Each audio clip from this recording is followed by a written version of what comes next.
아파트 팔고 시골 갔더니 이웃이 저를 신고했습니다. 저는 하루아침에 범죄자처럼 낙인 찍혔습니다. 하지만 그 끝은 무너짐이 아니라 새로운 부활이었습니다. 이 이야기를 끝까지 들어보시면 왜 제가 다시 일어설 수 있었는지 아실 겁니다. 구독과 알림 설정으로 함께 해주시면 더 많은 진짜 이야기를 전해드리겠습니다. 아파트를 팔고 시골로 내려간 날 나는 2번 다시 돌아가지 않겠다고 다짐했다. 도시의 소음과 빽빽한 건물들, 그리고 사람들 틈바구니 속에서 사라져가던 내 호흡이 너무 버거웠다. 여기서는 다시 살 수 있다고 믿었다. 새벽이면 닭울음이 들리고 바람은 얼굴을 스치며 지나갔다. 낡은 신발을 신고 흙길을 걸을 때마다 가슴이 벅찼다. 작은 집을 짓는 동안 마음은 설레었다. 도면을 펴놓고 벽의 위치를 정하는 일조차 마치 새 인생을 세우는 의식 같았다. 아내는 불편하지 않겠냐고 걱정했지만 나는 괜찮다고 했다. 불편보다 중요한 건 자유였고 그 자유는 도시에서는 결코 살 수 없는 것이었다. 아파트 열쇠를 넘기던 순간 나는 이미 과거를 끊었다고 생각했다. 하지만 시골은 내가 상상한 천국이 아니었다. 길모퉁이를 돌 때마다 낯선 시선이 따라붙었다. 말 한마디 없는 이웃의 눈빛 속에는 경계가 짙게 깔려 있었다. 그들은 내 손에 든 삽과 공구를 오래 바라보았다. 나는 괜히 그 눈빛을 피하며 땅을 고르고 나무를 심었다. 밤이 되면 불빛 하나 없는 창밖은 낯설고 두려웠다. 도시의 소음 대신 들려오는 건 개 짖는 소리와 바람에 흔들리는 대나무 소리뿐이었다. 잠자리에서 아내가 속삭였다. 이곳 사람들이 우리를 잘 받아들일까 걱정된다고.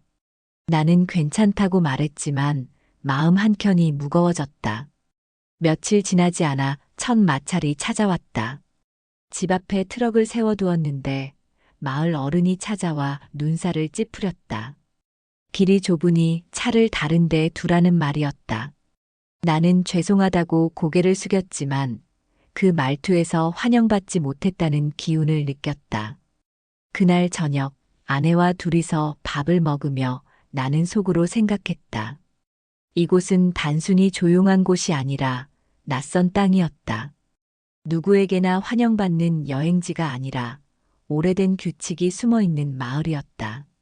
나는 그 규칙을 알지 못했고 어쩌면 배울 시간조차 주어지지 않을 수도 있었다. 아내는 그만 도시로 돌아가자고 농담처럼 말했지만 나는 고개를 저었다. 도망가고 싶지 않았다. 다음 날 아침 나는 다시 땅을 갈았다. 흙냄새와 땀냄새가 뒤섞였지만 기분은 나쁘지 않았다. 스스로의 손으로 밭을 일군다는 사실이 자랑스러웠다. 그러나 밭두렁에 서 있는 이웃의 표정은 차갑게 얼어 있었다. 그 표정은 마치 묻는 듯했다. 너는 real. 여기서 무엇을 하러 You are 왔느냐고. real. 나는 속으로 대답했다. 여기서 다시 살고 싶다고. 다시는 도시로 돌아가고 싶지 않다고. 하지만 그 대답이 이웃의 마음에 닿을지는 알 수 없었다. 내가 이 땅에 뿌리 내릴 수 있을지조차 불확실했다. 저녁 무렵 집 마당에 서서 하늘을 올려다보았다. 별빛이 쏟아지듯 반짝였지만 그 아래 서 있는 나는 작고 외로웠다. 내가 지은 집은 아직 미완성이었고 마음의 집 역시 흔들리고 있었다. 그럼에도 나는 믿고 싶었다. 이곳에서 새로운 삶을 시작할 수 있다고. 이웃의 눈빛은 칼날처럼 날카로웠다.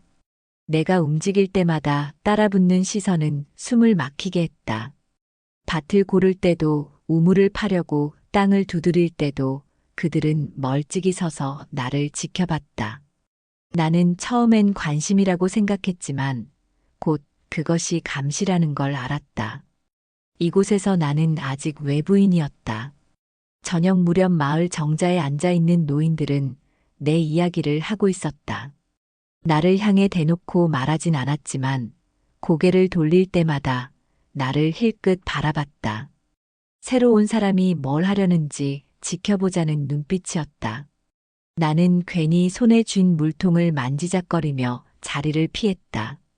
뒤돌아서는 순간 그들의 웃음소리가 귓가에 길게 남았다.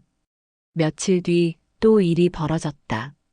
닭이 새벽마다 우는 소리가 시끄럽다며 이웃이 찾아왔다. 나는 도시에서 벗어나 닭 울음을 듣는 게 좋았는데 그들에겐 불편이었던 것이다. 사소한 일이 이렇게 문제로 불거질 줄 몰랐다. 아내는 그날 밤 잠을 이루지 못하고 한숨을 내쉬었다. 길가에 세워둔 트럭도 문제였다. 좁은 길을 막는다고 또 다른 이웃이 불편을 토로했다. 나는 차를 옮기겠다 했지만 말투 속에 이미 불신이 배어 있었다. 그들은 나를 불법으로 뭔가를 짓는 사람처럼 취급했다. 억울했지만 변명할 수도 없었다. 마을의 규칙은 법보다 강했다. 누가 누구와 친한지, 누가 마을에서 오래 살았는지가 힘이었다. 나는 그 힘에 밖에 있었고 그 바깥은 늘 차가웠다. 나는 불편을 줄이고자 애썼지만 불편을 없앨 수는 없었다. 경계의 벽은 점점 두꺼워졌다. 아내는 도시로 돌아가자고 말했다. 여기서는 우리가 필요 없는 존재 같다고 했다. 나는 고개를 저었지만 속으로는 불안했다. 내가 선택한 길이 잘못된 게 아닐까 하는 의문이 스며들었다. 그러나 돌아가는 건 나의 자존심이 허락하지 않았다. 나는 새벽마다 일부러 마을 사람들에게 인사를 건넸다. 밭에서 마주친 이웃에게 수확한 채소를 나눠주기도 했다. 그러나 그들의 반응은 여전히 딱딱했다. 고맙다는 말은 있었지만 웃음은 없었다. 마치 받아야 해서 받는 듯한 태도였다. 어느 날 마을 회관에서 열린 모임에 참석했다. 그곳에서 나는 낯선 공기를 느꼈다. 내가 앉아있자 작은 웅성거림이 이어졌다. 나를 환영하는 자리는 아니었다. 나는 그날 집으로 돌아오며 깊은 한숨을 내쉬었다. 이곳의 공기는 도시보다 무겁고 차가웠다. 자연은 따뜻했지만 사람의 마음은 쉽게 열리지 않았다. 나는 다시금 깨달았다. 이곳은 단순한 전원이 아니었다. 이곳은 나를 시험하는 낯선 땅이었다. 아침 문을 열자 낯선 차가 집 앞에 서 있었다. 관청에서 나왔다는 사람들이 신분증을 내밀며 들어왔다. 불법 건축물 의혹이 제기됐다는 말에 귀가 멍해졌다. 나는 아무 말도 할 수 없었고 아내는 얼굴이 새하얗게 질렸다. 순간 이웃의 눈빛들이 떠올랐다. 그들은 내 집의 벽을 두드리고 사진을 찍으며 기록했다. 작은 창고마저도 불법 증축일 수 있다고 했다. 나는 규정대로 지었다고 설명했지만 그들의 표정은 굳어 있었다. 누군가 신고했기에 이 자리에 왔다는 말이 마음을 무너뜨렸다. 이웃의 그림자가 선명히 보였다. 집 앞에서 서류를 작성하는 동안 마을 사람들이 몰려들었다. 그들은 멀찍이 서서 웅성거렸다. 나는 변명도 하지 못한 채 피의자처럼 서 있었다. 누군가는 고개를 끄덕이며 역시 그렇다며 수군거렸다. 그 순간 내가 이 마을에서 얼마나 외톨이인지 뼈저리게 느꼈다. 아내는 집 안으로 들어가 문을 닫았다. 나는 홀로 남아 관청 직원들의 설명을 들었다. 추가 조사가 필요하다는 말이 끝날 때까지 숨조차 크게 쉬지 못했다. 서류에 도장이 찍히는 소리는 마치 판결문 같았다. 내 손발은 차갑게 식어갔다.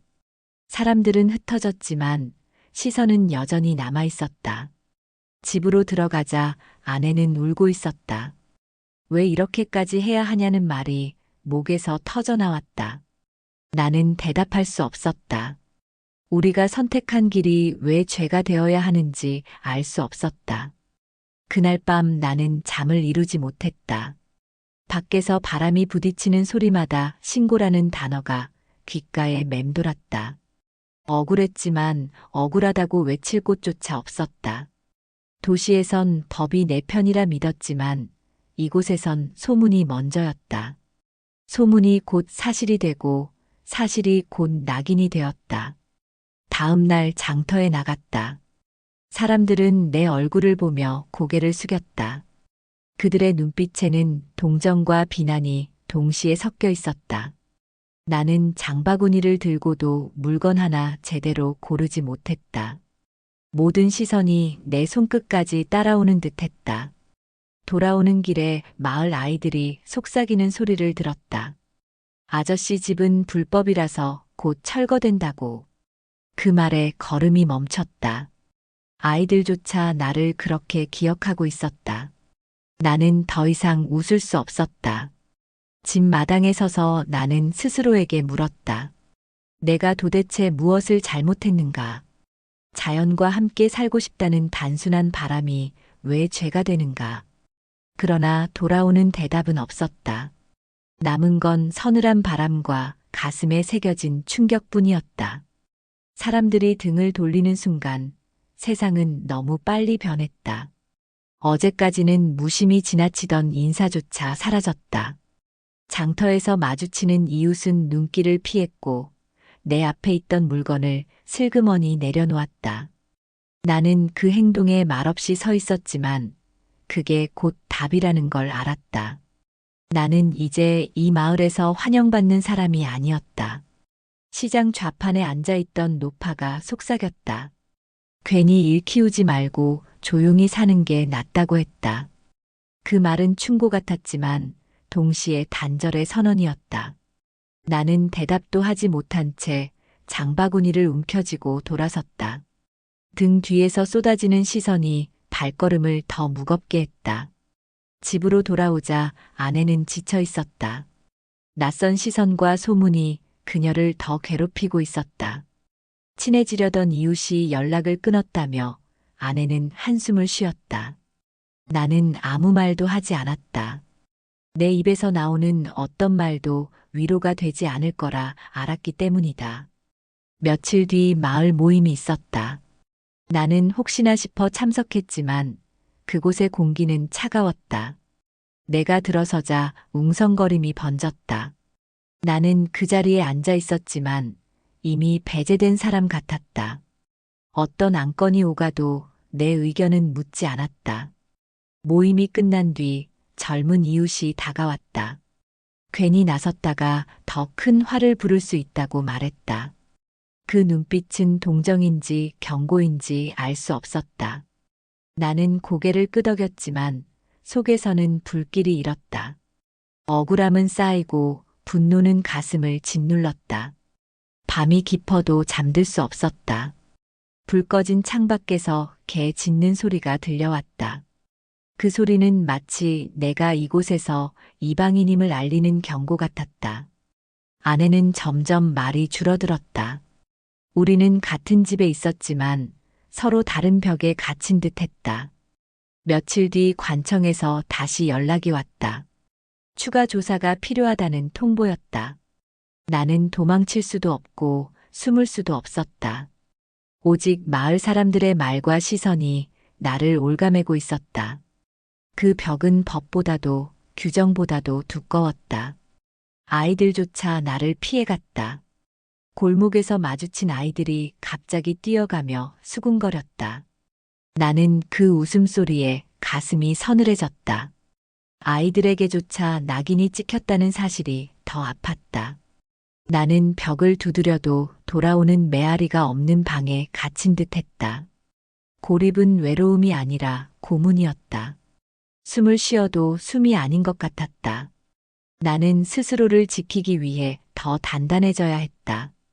그러나 그 단단함조차 부러질까 두려웠다. 내 마음은 끝없이 흔들리고 있었다. 나는 끝내 무릎 꿇지 않겠다고 마음을 다잡았다.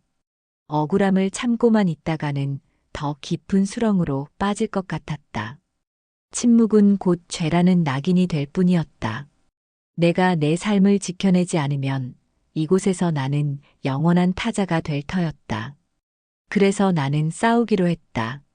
첫 번째로 법을 찾았다. 관청에서 건네받은 서류를 하나하나 읽고 또 읽었다. 낯선 문구와 규정들이 머리를 아프게 했지만 멈추지 않았다. 나는 밤마다 책상에 앉아 조례와 규칙을 확인했다. 내 집은 불법이 아니라는 근거를 반드시 찾아야 했다. 낮에는 사람들을 찾아갔다. 마을의 원로에게 조심스레 다가가 내 상황을 설명했다. 그는 고개를 끄덕이며도 쉽게 말을 꺼내지 않았다. 괜히 나섰다가 자신에게 불똥이 튈까 두려운 듯 했다. 나는 그의 침묵 속에서 이 싸움이 얼마나 외로운지 다시 느꼈다. 그러나 완전히 손을 놓을 수는 없었다.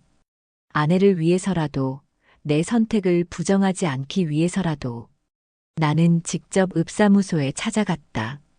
직원은 차가운 얼굴로 내 말을 들었지만 법적 증거를 가져오면 재검토할 수 있다고 했다. 그 말은 작은 희망이 되었다. 그날 이후 나는 노트를 들고 다녔다. 하나하나 기록하며 내 집이 규정을 어기지 않았음을 증명할 근거를 모았다.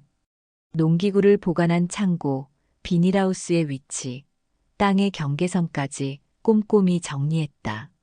나는 더 이상 피해자가 아니라 증언자가 되어야 했다. 억울함을 목소리로 바꿔내야만 했다. 하지만 싸움은 법으로만 이루어지지 않았다. 사람들의 마음을 얻는 일이 더 어려웠다. 나는 일부러 장터에 나가 이웃에게 먼저 말을 걸었다. 채소를 건네며 작은 웃음을 지었지만 돌아오는 건 짧은 대꾸뿐이었다. 그럼에도 나는 계속 시도했다. 며칠 뒤 나와 비슷한 문제를 겪은 또 다른 이웃을 만났다. 그도 땅 경계 문제로 신고를 당해 곤란하다고 했다. 나는 그에게 말했다. 혼자가 아니라 함께라면 버틸 수 있다고. 그 말에 그의 눈빛이 조금 흔들렸다. 나는 작은 연대를 만들기로 했다. 이 마을의 부당한 신고 문화는 나 혼자만의 문제가 아니었다. 누구도 말하지 않았지만 속으로는 많은 이들이 불편해하고 있었다. 나는 그들에게 손을 내밀었다. 그 손을 잡는 순간 고립의 벽이 조금은 흔들릴 수 있을 거라 믿었다. 집으로 돌아오며 나는 깊은 숨을 내쉬었다. 아직 길은 멀고 벽은 높았다. 그러나 최소한 이제는 등을 돌린 게 아니라 앞으로 한 걸음 나아갔다는 느낌이 있었다. 저항은 작은 불씨였지만 언젠가 큰 불길이 될 수 있었다. 나는 스스로에게 그렇게 다짐했다. 또 다른 집에도 빨간 딱지가 붙었다. 이번엔 나만의 일이 아니었다. 멀지 않은 이웃의 창고에 불법 건축물이라는 종이가 붙어 있었다. 사람들은 그 집 앞에서도 수군거렸고 아이들은 장난처럼 흉을 봤다. 그 모습은 과거의 내 집과 똑같았다. 나는 그 집의 주인에게 다가갔다. 그는 고개를 숙이며 말했다. 이제는 어떻게 해야 할지 모르겠다고. 나 역시 같은 길을 걸었기에 그의 떨리는 손을 이해할 수 있었다. 나는 그에게 함께하자고 말했다. 그는 처음엔 고개를 저었다. 괜히 나섰다가 더 큰 화를 입을까 두렵다는 눈빛이었다. 하지만 나는 멈추지 않았다. 우리 모두가 당할 수 있는 일이라고, 언젠가 누구에게든 차례가 올 수 있다고 했다. 그제야 그의 눈빛에 작은 흔들림이 번졌다. 며칠 뒤 우리는 마을 회관에서 다시 마주쳤다. 사람들의 이야기는 또다시 신고와 불법에 관한 것이었다. 나는 침묵하지 않았다. 내가 당한 일, 그가 당한 일을 함께 이야기했다. 처음엔 조용했지만 서서히 고개를 끄덕이는 사람들이 늘어났다. 나는 깨달았다. 문제는 내 집 하나가 아니었다. 이곳에 뿌리내린 신고, 문화, 서로를 고발하며 사는 습관이 문제였다. 사람들은 불편함을 대화로 풀지 않았다. 행정의 손을 빌려 이웃을 몰아내는 방식에 익숙해져 있었다. 나는 다시 노트를 펼쳤다. 법적 근거뿐 아니라 사람들의 이야기도 기록했다. 누가 언제 어떤 이유로 신고를 당했는지, 그것이 어떻게 끝났는지 적었다. 기록은 단순한 글자가 아니라 증거가 되었다. 그리고 증거는 언젠가 목소리가 될 수 있었다. 아내는 처음으로 내 노트를 보고 고개를 끄덕였다. 그녀의 눈빛에 희망이 비쳤다. 우리만이 아니라는 사실이 그녀를 안도하게 했다. 나는 그 눈빛에서 힘을 얻었다. 비로소 함께 싸울 이유가 더 분명해졌다. 밤하늘을 올려다보았다. 별빛은 여전히 쏟아지고 바람은 여전히 서늘했다. 하지만 그 속에서 나는 더 이상 혼자가 아니었다. 옆에 누군가가 있었고 또 다른 누군가가 우리의 말을 듣기 시작했다. 그 순간 나는 이 싸움이 변하고 있음을 느꼈다. 전화는 거창하지 않았다. 단지 한 사람을 얻었을 뿐이었다. 그러나 그 한 사람이 세상을 바꾸는 시작이 될 수 있었다. 나는 더 이상 피해자가 아니었다. 나는 변화를 만드는 증언자가 되어가고 있었다. 나는 결국 입을 열기로 했다. 조용히 숨는 건 더 이상 답이 아니었다. 억울함을 삼키며 버티는 동안 이웃들은 나를 낯선 자로 굳혀버렸다. 이제는 말해야 했다. 내가 겪은 고통과 우리가 함께 당한 부당함을. 마을 모임은 여전히 무겁게 흘렀다. 누구도 먼저 입을 떼지 않았고 웅성거림만 공기를 채웠다. 나는 자리에서 천천히 일어섰다. 몇몇 사람들의 눈길이 나를 향했지만 대부분은 고개를 숙였다. 나는 흔들리는 목소리로 이야기를 시작했다. 처음에는 내 집에 붙었던 종이 이야기를 꺼냈다. 신고라는 두 글자가 어떻게 사람을 무너뜨리는지, 어떻게 이웃과 이웃을 갈라놓는지 말해나갔다. 누군가는 고개를 저었지만 누군가는 눈빛이 흔들렸다. 나는 멈추지 않고 말을 이어갔다. 내가 겪은 일만이 아니라고 했다. 곧 다른 집에도 같은 딱지가 붙었다고 말했다. 그 순간 모두의 시선이 흔들렸다. 침묵 속에서 작은 기침 소리가 터졌고 누군가는 숨을 고르듯 고개를 들었다. 그건 작은 균열의 시작이었다. 나는 말끝을 단호하게 세웠다. 우리가 서로를 신고하며 사는 이 문화는 마을을 망친다고. 불편은 대화로 풀어야 하고 오해는 눈을 맞추며 풀어야 한다고 했다. 행정의 힘은 우리를 지켜주는 것이지 이웃을 내모는 무기가 아니라고 말했다. 내 목소리는 떨렸지만 그 떨림 속에 진심이 담겨 있었다. 모임의 공기가 조금씩 변해갔다. 한 어른이 천천히 손을 들며 고개를 끄덕였다. 그는 나를 향해 조심스럽게 말했다. 자기도 예전에 비슷한 일을 겪었다고. 그 말은 불씨가 되어 방 안을 덮어갔다. 다른 이도 입을 열었다. 괜히 참다 보니 억울한 일만 더 커졌다고 했다. 그들의 고백은 줄을 잇듯 이어졌다. 나는 그 순간 처음으로 이곳에서 따뜻한 숨결을 느꼈다. 고립이 조금씩 녹아내리고 있었다. 아내의 눈에 눈물이 맺혀 있었다. 그 눈물은 두려움이 아니라 안도의 눈물이었다. 우리가 혼자가 아니라는 사실이 드러났기 때문이었다. 나는 그녀의 손을 꼭 잡았다. 그 손끝에서 다시 살아있다는 힘이 전해졌다. 모임이 끝날 즈음 방 안은 전과 달라져 있었다.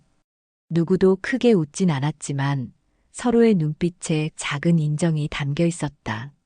나는 아직 싸움이 끝나지 않았음을 알았다. 그러나 이제는 혼자 싸우는 싸움이 아니었다. 이제 목소리는 메아리가 아닌 울림이 되고 있었다. 마침내 억울하다는 도장이 찍혔다. 관청은 내 집이 불법이 아니라는 결론을 내렸다. 빨갛게 붙었던 종이는 떼어졌고 그 종이 한 장이 나를 고립시켰던 벽도 함께 사라졌다. 나는 그 순간 무너졌던 자존심이 다시 일어서는 걸 느꼈다. 마치 짓눌렸던 몸이 천천히 펴지는 것 같았다. 마을 사람들의 태도도 조금씩 달라졌다.